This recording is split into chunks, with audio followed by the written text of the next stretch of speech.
Chapter 2. Dylan D. Darcy. The building is old.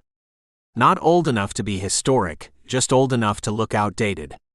But it's well kept, and they say Irina is the best at what she does. I make my way upstairs and find the right room. Hopefully, I won't run into anyone who knows me. I don't want to answer any questions about what I'm about to do. The room is large, with mirrors on one wall. I roll my eyes. Is that really necessary? I remove my jacket and hang it on a peg next to the door. There are already a few other people there. I stand back and observe. There's an elderly couple. They look at each other the way my grandparents used to. My mother's parents. My father's parents were divorced before I was even born. But I recognize the lifelong love when I see it, and it cuts my heart to think of my grandmother all alone now that Grandpa is dead. A young couple comes in, mid-20s perhaps. The woman is dragging the man, and looking around as if she's about to enter battle. The man is smiling at her back. She relaxes a bit. We're not late. I told you we wouldn't be. The man is tall and lanky, with a simple t-shirt and jeans. The woman is wearing a delicate dress, and an enormous diamond on her left ring finger. A woman in a tight red dress that shows off her soft curves comes in after them. She yelps and jumps when the man she is with slaps her ass. But she doesn't scold him. He grins as he scoops her up from behind and kisses her neck. 3 couples. I was promised me being alone wouldn't be an issue. So I wait patiently as a young blonde woman walks in. She scans the room and notices me standing all alone. I can see the exact moment she decides I'm her prey. Her steps are sure and strong as she takes aim for me. Are you here for the dance class? She asks with a smile and a slight tilt of her head. Yes, I say. Alone? I nod. She broadens her smile and looks relieved. Me too. I was so worried there would be no single men here. But it looks like this will work out just fine. 3 more people enter.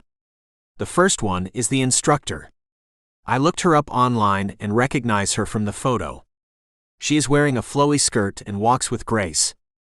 My eyes widen as I watch library girl enter behind her.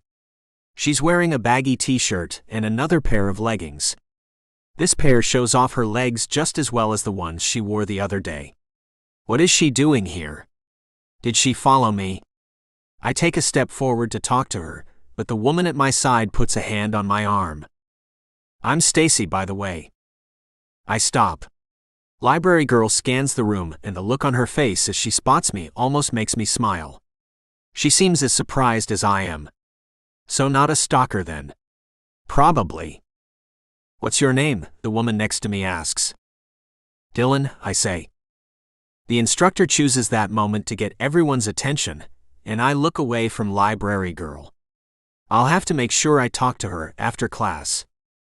Being good at hockey does not translate to being good at dancing. More than once, I step on my partner's feet, and she makes a joke about needing steel-toed boots. I don't laugh. I thought this would be easy. You just learn the steps and do them. I've seen people dance before. Hell, I've probably watched more ballroom dance competitions than all the other students at uni put together. But it never looked this hard. I step on Stacy's toes again. This time, because I was focused on library girl and the man she is dancing with. I don't think she knows him either. He keeps laughing when she does something wrong, and I can see that it's annoying her. That's it for today, the instructor Irina says, and I drop Stacy's hand. I will see you all next week. Remember to practice the steps at home. So, do you want to go grab a coffee? Stacy asks. No. Thanks. My eyes keep moving to library girl as she thanks her partner and picks up her bag. Are you sure? There's this great little place just around the corner. She smiles and blinks way too much with her false eyelashes. I'm sure. I'll see you next week. I hurry away from her and grab my jacket.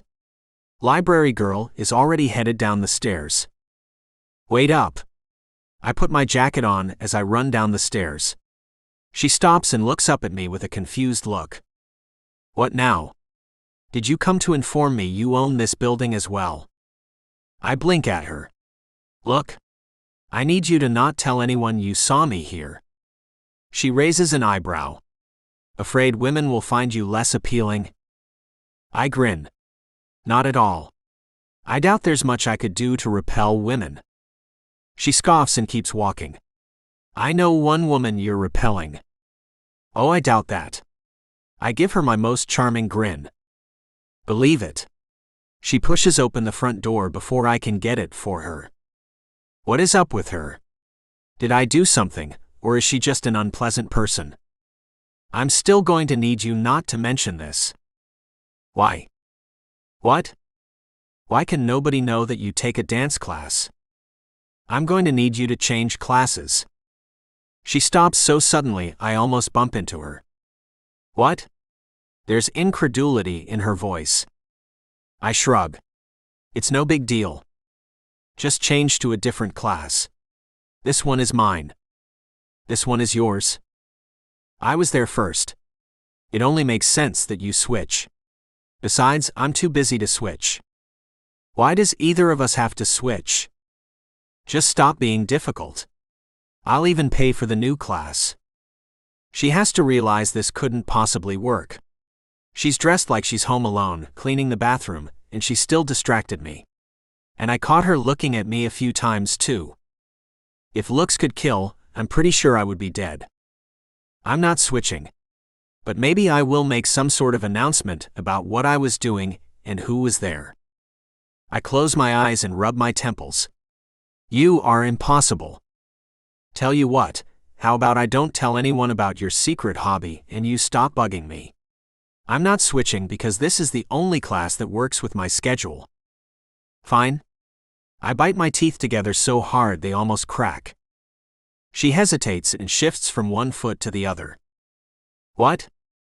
Could you also not tell anyone I was here? Was she for real? Why was she even arguing if she wanted to keep this secret as well? Sure. It's a deal. Good. She actually raises her hand and holds it out to me. For a moment, I'm not sure what to do with it. Then it dawns that she wants to shake on it. I take her slender fingers and they disappear in my hand. Her grip is firm. And electrifying. I drop her hand almost immediately. After some deliberation, I turn back to the studio. Library girl is going to drive me crazy, and this class is too important for me to fuck up. I'm going to have to do something about her. If I speak to the instructor, I might convince her to bump the girl. I take the stairs 2 and 2 on my way up. A pang of guilt hits me, but I push it back.